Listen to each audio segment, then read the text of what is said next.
So as Megan has mentioned, being an entrepreneur in public environments might be extra challenging because of the rules and regulations surrounding the public organization. And it's not always a smooth ride. So now I would like us to get even deeper into Megan's story to some extent, but to be able to do that, I think we need to also look at the potential challenges and how to overcome them. And for that, I cannot think of a better framework but Kanter's law. And how Kanter's law speaks to intrapreneurship. So Professor Kanter, I would love to hear your insights about it. So Kanter's law. Well, first of all, everybody should have a law named after them, even if you have to name it yourself. So Kanter's law. I will have one soon. Oh, thank you. Kanter's law says that everything can look like a failure in the middle, because anything new and different, in fact, the newer and the more different it is, the more likely this is going to happen. It doesn't unfold according to a perfect plan. You set up allies, the alliances fracture. You get going and have a certain timeline, but it takes longer to get approvals. Everything takes longer. It costs more. It's impossible to predict if it's new and different. And then the roadblocks you didn't know were there because you've never been down that road before. And then the obstacles that suddenly come that are unexpected, like a pandemic, like the various tragedies, the murders that have led to racial protests at the moment in the middle of pandemic. Those things can happen at any time, and they seem to be happening with more frequency.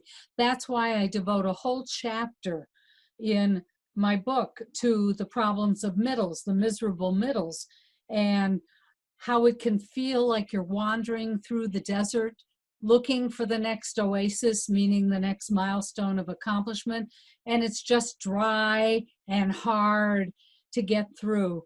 And so that's the choice point. Do I give up or do I persevere? And if I persevere, I might have to pivot, because perseverance, persistence is a matter of flexibility. I may have to depart from that perfect plan. I may have to find new supporters.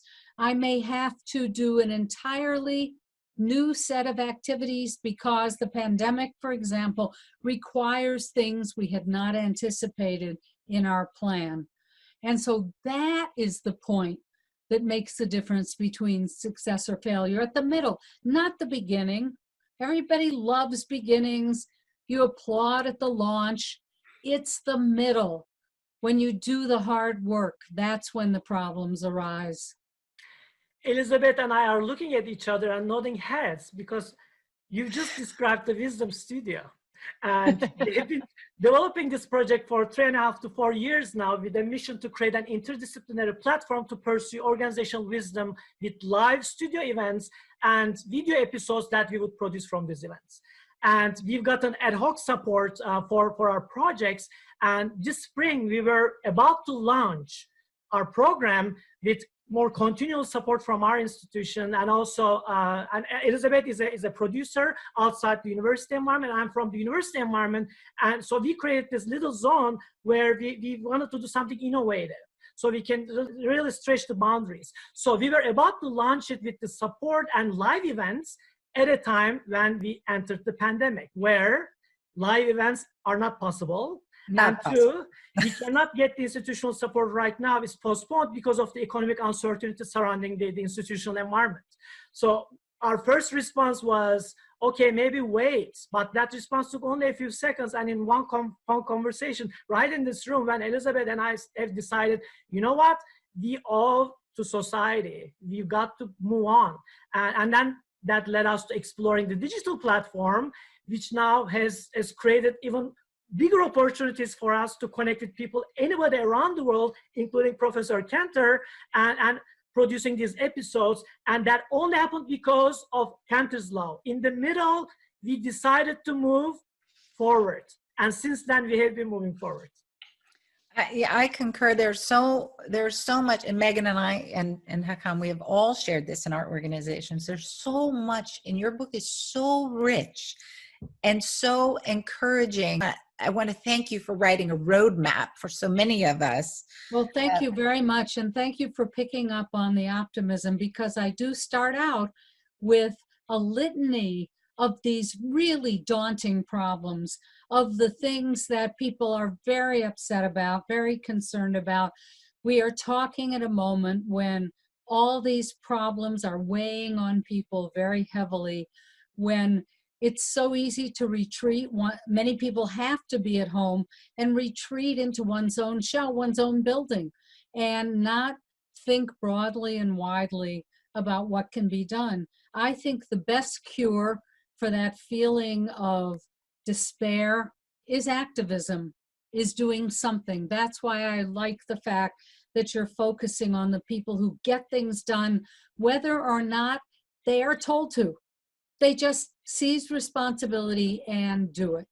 So thank you for Megan MacPherson. Thank you for being one of those people. Megan, how does Kanter's law resonate with you in your recent experience? Gosh, you know, for specifically with the pandemic, I had a friend who, and I talked about this in the last episode, this Family Meal Roseville program that we're doing. The idea is to buy meals from restaurants who are struggling during the pandemic and provide them to people experiencing food insecurity. And just like you said, Professor Kanter, I mean, sounded amazing, sounded like such a great idea at the beginning, super excited. And then I got into it. And then I was dealing with all the other stuff I normally had to deal with. But, you know, and some days I was thinking, how come I said yes to this? Why did I take this on? It was that enthusiasm at the beginning, you know, and you're getting people together, you're explaining things. You don't quite know the path either. I highlighted it in here where you talk about improvisational theater.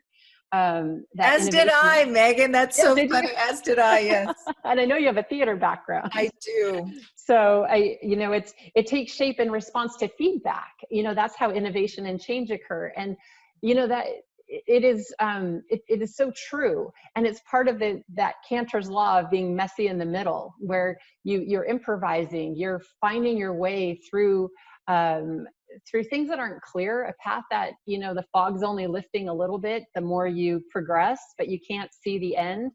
And to know that that's a thing is very encouraging to me. You know, it makes you feel like, okay, this is part of, you know, that it can come out successfully. And this program did. People were very happy to be part of something bigger and in a pandemic to contribute to something that created so much positivity and contribution to our community. So it just resonates on many levels. I think it's almost like taking altruistic risks, because entrepreneurship is about risk taking, but intrapreneurship is, you don't have to do it, but you are so much driven to do it that you can't help it. And that's where you start taking the risks and bear the loads, no matter what, because you see a light at the end of the tunnel. And I think that light is important, because if you don't see that light, it would be almost insane to step up as an entrepreneur. But that light, how to see that light in the middle, I think is the key. It's contagious too.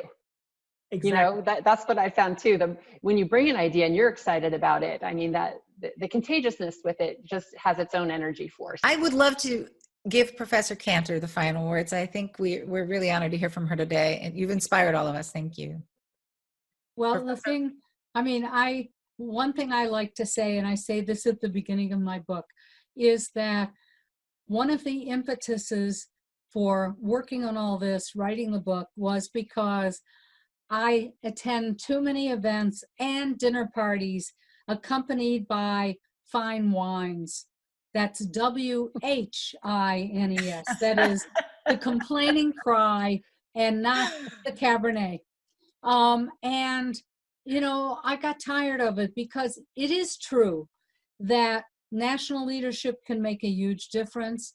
It is true that forces beyond our control can disrupt our lives in major ways. We're living through this now. It is true that climate change can seem so daunting and so irreversible. But if we do nothing, you make that come true. And when you do nothing, then you feel passive and depressed, as though it's all happening to you. So I wanted to replace that sense that all we could do was complain against these massive forces with what happens when people start things. And whatever they start, it might start out really small in the beginning, and it may end up being huge. It may change the whole conversation. I tell a couple of stories from history. One is Florence Nightingale, who they didn't even really call them nurses then in the Crimean War. She was working in a military hospital, and she noticed it was kind of dirty. And so she's cleaning it up, and she says, we've got to have higher standards for this. They've got to be cleaner. People are dying because it's not very clean.